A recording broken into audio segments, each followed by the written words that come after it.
दिल्ली में प्रदूषण पर फिर एक बार सियासत शुरू हो गई है। प्रदूषण की समस्या जो है दिल्ली में पुरानी है, नई नहीं है, लेकिन हर साल जब भी सितंबर अक्टूबर का महीना होता है तो हर बार इस मौसम में दिल्ली में प्रदूषण बढ़ जाता है और उसके बाद सभी पार्टियों की तरफ से आरोप प्रत्यारोप की राजनीति शुरू हो जाती है। लेकिन प्रदूषण पर जो लोग लगातार चिंता अपनी जताते रहे हैं, यानी कि इन्वायरमेंटलिस्ट, उनका क्या सोचना है इस वक्त दिल्ली की स्थिति पर और क्या कहना है आगे आने वाले भविष्य को लेकर दिल्ली के, उस पर हमारे साथ बातचीत करने के लिए इस वक्त मौजूद हैं इन्वायरमेंटलिस्ट भवरीन जी। उनसे सीधे बात करते हैं। मैम, दिल्ली को लेकर चिंता आप हमेशा जताती रही हैं, अभी की स्थिति किस तरह से देख रही हैं? एक तरफ सियासत हो रही है जमकर दिल्ली की स्थिति पर, दूसरी तरफ दिन ब दिन हाल खराब होता जा रहा है दिल्ली का, आप क्या देख रहे हैं? हाँ जी, बिल्कुल।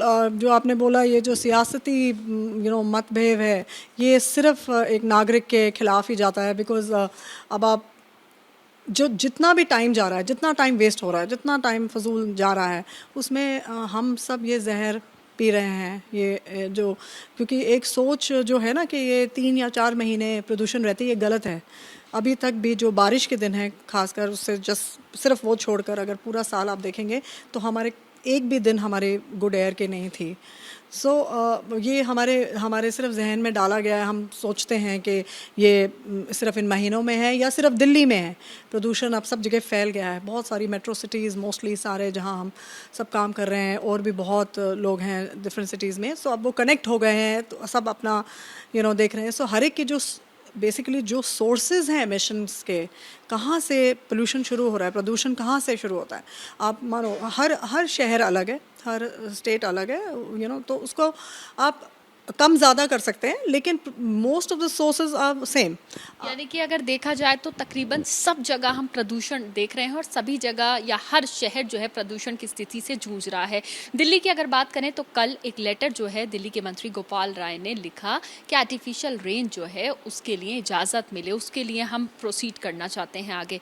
कुछ फ़र्क पड़ेगा दिल्ली में? आपकी क्या राय है इस पर? बिल्कुल ही फजूल, बिल्कुल एक पब्लिक मनी फिर से वेस्ट होगा, जैसे स्मोक टावर पे बर्बाद हुआ। हमारा पब्लिक का पैसा है, ये टैक्स पेयर्स का पैसा है, और बजाय कि उसको हमें इस्तेमाल करने के लिए, जो मैं कह रही हूँ आपको सोर्सेज में, कि हमें अच्छी पॉलिसी लाइए, उसको इम्प्लीमेंट करिए, वो करने के बजाय हम कर रहे हैं, इन चीज़ों में बर्बाद कर रहे हैं। तो ये बिल्कुल नहीं काम करेगा। साइंस है, ऑफ कोर्स साइंटिस्ट कुछ कहेंगे ये चीज़ें करने के लिए, पर ये एक प्रॉबेबली अगर आपको करना था तो आपने जब सब कुछ ट्राई कर लिया हो और एंड में आप क्लाउड सीडिंग लेकर आओ तो समझ आती है।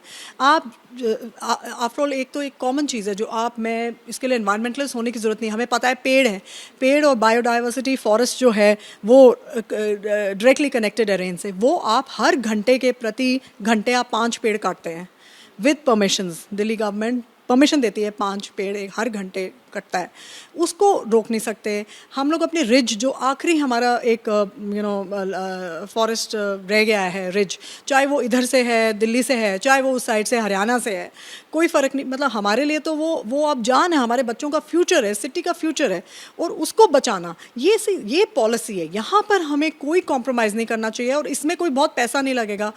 टेक्नोलॉजी बहुत अच्छी लगती है, देखने में बहुत अच्छी लगती है। उनको लगता है कि वोट बैंक ये देखेगा, जैसे स्मोक टावर देख के लोग खुश होते हैं, अच्छा हाँ कुछ हो रहा है प्रदूषण के लिए, ये नज़र नहीं आता। पर ये अगर आप पूरे अपने दिल से और अपने सही इंटेंट से अगर आप चेंजेस लाते हैं पॉलिसी में, मानिए अब जैसे बहुत सारे देश हैं जहाँ पे एमिशन चार्जेस हैं, गाड़ी चलाते हैं तो उस एरिया में आएंगे, कंजेशन चार्जेस हैं, आपके पार्किंग इतनी एक्सपेंसिव है कि आप 1000 बारी सोचेंगे कि मैं अपनी गाड़ी लेकर जाऊँ कि मैं पब्लिक ट्रांसपोर्ट लूँ। लेकिन उसके लिए फिर आपको एक बहुत बढ़िया पब्लिक ट्रांसपोर्ट चाहिए। उसमें अभी भी हम आई थिंक 6,000 बसेस हमारी कम हैं दिल्ली में, because it's a buses which make the real public transport, क्योंकि वो है, मेट्रो महंगी है, आप उसको सस्ती करिए, उसको फ्री करिए प्रदूषण के दिनों में। ये चीज़ें, ये गवर्नमेंट के काम है। ये ऐसे जैसा अजीब चीज़ लिख देना, इससे कोई फ़र्क नहीं पड़ेगा। कोई, आपने बात करी कि जो सिस्टम है उसमें चेंजेस होने चाहिए ताकि लोग पब्लिक ट्रांसपोर्ट का ज़्यादा इस्तेमाल करें, गाड़ियां सड़कों पर नहीं हो, ताकि बहुत कॉमन सेंस की बात है कि जब गाड़ियां सड़कों पर ज़्यादा नहीं होंगी तो कहीं ना कहीं इम्पैक्ट होगा, प्रदूषण कहीं ना कहीं कम होगा। आपने स्मोक टावर की बात की। स्मोक टावर जो है दिल्ली में लगा हुआ है, हम देखते हैं कैनॉट प्लेस पे, और उसको लेकर भी बहुत सियासत पिछले दिनों हुई है।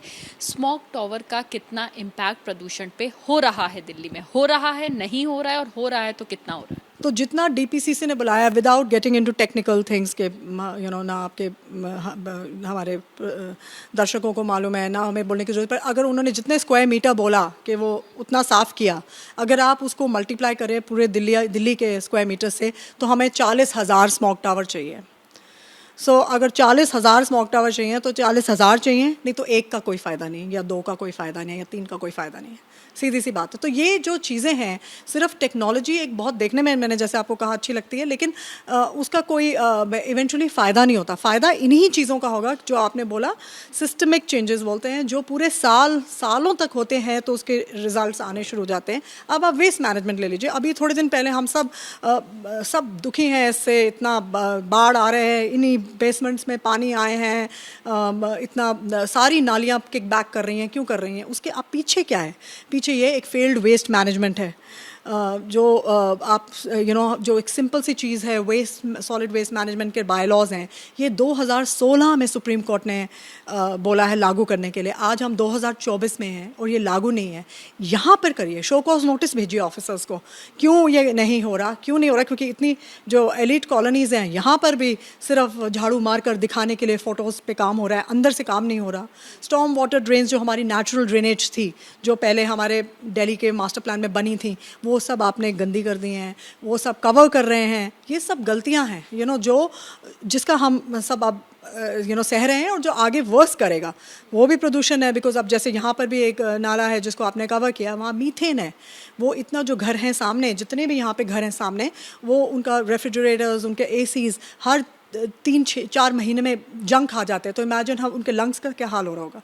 सो दीज आर मिस्टेक्स। आप एक बारी गलती कर देते हैं तो वो भुगतता कौन है? वो नागरिक भुगतता है। और कितने साल, आज 12-14 साल हो गए हैं जो यहाँ के सिटीजन एक हैं, वो लड़ रहे हैं कोर्ट्स में, पर कोई फ़ायदा नहीं हुआ। एयर पॉल्यूशन की हमने बात करी, लेकिन दिल्ली में वाटर पॉल्यूशन बहुत ज़्यादा। यमुना की स्थिति ख़ास तौर से गर्मियों में, जब यमुना हम ज़्यादातर साफ देखते हैं क्योंकि बारिश बहुत ज़्यादा होती है, जो पानी है वो हथनीकुंड बैराज से बहुत ज़्यादा दिल्ली की तरफ जब छोड़ा जाता है, तब बहुत साफ यमुना देखने के लिए मिलती है। लेकिन अभी पिछले दिनों ही यमुना में इतना ज़्यादा झाग था कि नज़र नहीं आ रहा था कि वहाँ पर कोई नदी है, यमुना है। हमने पहले शायद उसकी तस्वीरें देखी भी हैं या नहीं। तो ये चिंता का विषय है। क्या कहेंगी? यमुना की स्थिति एक तरफ बुरा हाल। वीडियो देखा होगा हाल ही में, वो एक घर के टैप्स में से नीला पानी आ रहा है।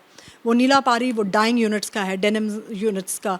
वो जब डीपीसीसी ने इवन कंप्लेंट्स हुई, उन्होंने जाकर करी, कार्रवाई नहीं करी, मुझे नहीं पता या क्या हुआ। अब बाहर तो उन्होंने बंद कर दी, पर अपनी जितनी भी छतें हैं उनके ऊपर सारी डाइंग यूनिट्स चल रही हैं। किसी नागरिक ने जाके वहाँ पर पूरा ड्रोन से उसके इमेजेस करें। आई मीन, ये नागरिकों के काम है, ये डीपीसीसी का काम है, ये पोल्यूशन बोर्ड्स के काम है।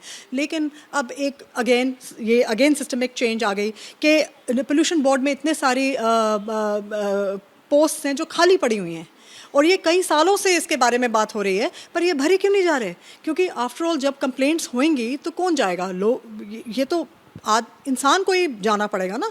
उसके लिए आपकी ये ग्रीन ऐप, वॉर रूम, आप नए नाम दे देते हैं हर बारी, वो कुछ नहीं कर सकते ना। वो ठीक है एक बैठे हुए कंप्लेंट करने के लिए, पर वहाँ पे तो ऑफिसर जाएगा। जब ऑफिसर होंगे ही नहीं तो आप वायलेशंस को कैसे देखेंगे? और इसमें कोई बहुत टाइम नहीं है। यही सारा जो डाइंग यूनिट्स का सारा गंद है, केमिकल्स हैं, ये यमुना में जा रहे हैं। अब इतने नागरिक वहाँ पे जाकर हर एसटीपी प्लांट पे उन्होंने ग्लासों में उठा के उसको दिखा दिया है। इससे ज़्यादा क्या हो सकता है? आई मीन, अब तो इस शर्म की बात है कि अगर हम उसके ऊपर कार्रवाई नहीं कर रहे और नहीं हो रहा, तो ये this is completely fault of the government. Delhi का भविष्य आगे आने वाले वक्त में एज एन एनवायरमेंटलिस्ट आप कैसे और क्या देखती हैं? क्योंकि अभी तो एक बहुत बड़ा चिंता का विषय दिल्ली में एयर पोल्यूशन और वाटर पोल्यूशन है, लेकिन आगे आने वाला भविष्य दिल्ली का कैसे देखती हैं? वेल, आई मीन, ये सवाल अब रिसेंटली कई लोगों ने पूछा है। इनफैक्ट आपने इसे पूछा, किसी ने मुझे पूछा कि आपने इतना 20-25 साल इस पे काम किया है, आपको क्या लगता है? अब ऐसे शायद मुझे ऐसे अब थोड़ी सी घबराहट होती है, शायद मेरी ज़िंदगी में मैं साफ़ हवा नहीं देख पाऊँगी। So it just feels very sad, क्योंकि जैसे मैंने आपको बताया 2019 का रिपोर्ट है कि हमारे हर तीसरे बच्चे के फेफड़े डैमेज हो चुके हैं। तो अगर ये ऐसे चलता रहेगा तो अगर हमारी यूथ ही, अगर हमारा यूथ ही क्रिपल्ड है और उनकी अगर सेहत नहीं है, हेल्थ एक सबसे ज़रूरी चीज़ है। इकोनॉमी और हेल्थ दोनों साथ साथ चलते हैं। अगर हमारे बच्चे, हमारा यूथ ही नहीं हेल्दी होएगा तो कैसे हम आगे चीज़ें करेंगे। आज हम ओलंपिक्स जैसी चीज़ों की बात कर रहे हैं, कौन सा प्लेयर आके यहाँ खेलेगा, कौन मानेगा एथलीट यहाँ पे करने के लिए। कितने अभी पिछले मैचेस में ये प्रॉब्लम हो चुकी है। सो ये एक छोटी छोटी चीज़ें हैं जो हमारे अब सरकारों को इकट्ठा आना पड़ेगा इस पे। पीएमओ को शायद एक हेड बन के ये सारा नीचे लेना पड़ेगा, कैसे करेंगे। पर ये अब बहुत साल हो चुके हैं, सिर्फ बातें हो रही हैं। अभी जैसे आप देखिए कि अब हम इस साल में अब शुरू हुआ है, अब बात कर रहे हैं। पर ये जो गवर्नमेंट को ऐसे नहीं सोचना, इनको तो पूरा साल करना पड़ेगा ये चेंजेस। अगर आप ऑड एंड इवन करें, it's very welcome. Odd and even बहुत बढ़िया चीज़ है, मुश्किल करिए गाड़ी चलाने वालों के लिए, लेकिन आप पूरा साल करिए, सालों तक करिए, जब तक AQI 60 नहीं होता। ये होना चाहिए। आप ये तकलीफ दे रहे हैं, पर एट द सेम टाइम अपने भी जो इतने बड़े बड़े कॉन्वॉयज़ लेके आप जा रहे हैं गाड़ियों के, सॉरी, डोंट कम आउट। अगर आपको तकलीफ है, आप घर से काम करिए। वर्क फ्रॉम होम, अगेन ये भी कल की मीटिंग में work from home about I think 3.5 million unorganise sector है यहाँ पे, वो वर्क फ्रॉम होम करते हैं, वो सड़कों पे काम करते हैं, वो कहाँ जाएंगे। सो ये सब चीज़ें नहीं मदद करेगी। ये सबकी बात है, ये सिर्फ एलीट की बात नहीं है। एयर पोल्यूशन एक सिर्फ आपने प्योरीफायर गवर्नमेंट ऑफिस में भी लगा लिया है, सब जगह लगा लिया है, मॉल्स में भी लगा लिया, पर ये बहुत छोटी गिनती है लोगों की। जो आम लोग हैं वो बहुत ज़्यादा हैं, वो बाहर हैं, वो फ्लाईओवर के नीचे रहते हैं, वो स्लम्स में रहते हैं, वो ऐसे हालात में हैं कि वो अपने आप को प्रोटेक्ट नहीं कर सकते। उनको साफ़ हवा चाहिए ही चाहिए, उनके बच्चों को चाहिए ही चाहिए। बहुत शुक्रिया बात करने के लिए। तो एनवायरमेंटलिस्ट भवरीन जी का कहना है कि दिल्ली में सियासत से काम नहीं चलेगा, सिर्फ बातों से काम नहीं चलेगा। अगर आपको काम करना है तो आप ग्राउंड पर जो चीज़ें आपको इम्प्लीमेंट करनी चाहिए उसको इम्प्लीमेंट कीजिए, ताकि दिल्ली के नागरिक को आप साफ हवा दे सकें, ताकि वो साफ हवा में सांस ले सके। क्योंकि जिस तरह से स्टडीज सामने आ रही हैं उस हिसाब से दिल्ली के लोग बीमार हो रहे हैं, दिल्ली के बच्चे बीमार हो रहे हैं। अगर आने वाला वक्त भी ऐसा हुआ तो दिल्ली की स्थिति क्या होगी, ये हम और आप अच्छे से सोच सकते हैं, समझ सकते हैं। इसीलिए अब वक्त शायद आ गया है कि अब सरकारों को कोई सख्त कदम उठाने चाहिए, सिर्फ बातें और सियासत नहीं करनी चाहिए। कैमरा पर्सन राजेश कुमार के साथ Madiha Khan, ABP news, Delhi. For exclusive and insightful videos, subscribe to our new channel, ABP Live Premium.